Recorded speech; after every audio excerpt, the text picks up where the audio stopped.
الماكلات يعجبوا الناس الكل، اما اني ما يعجبونيش. اني ما كنتش نعرف انه في تونس ياكلوا البابوش. الشوك مش عادي وقت شفت انه برشا ناس يحبوا البابوش مرة ويا ريتني لا ذقته. كليمر نذكركم اضايع رأيي الشخصي، مش معناتها ان انتم لازمكم تخموا كيفي. الكفتاجي ما يعجبنيش يا جماعة. قداش من عام نقنع في روحي انه الكفتاجي ماكلة بنينة، اما نو.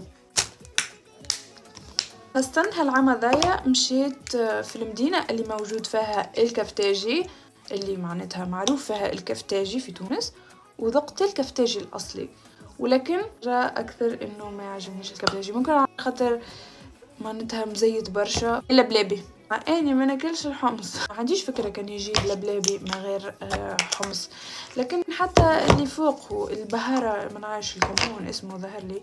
اي ماكله زاد فيها القديد ما تعجبنيش، ما تسالونيش علاش، اما اصلا القديد ما يعجبنيش، ما نعرفش علاش حتى اني ما يعجبنيش. ما عنديش ادنى فكره صراحه علاش القديد ما يعجبنيش. من قبل ما كنتش ناكله. قالوا لي في التعليق شنو الماكله اللي الناس الكل تحبها وانتوما ما تحبوهاش، ونحب نقرا كالعاده تعليقاتكم. ما تنسوش تتابعوني على السوشيال ميديا الاخرين، ونتلاقى في فيديو جديد. باي.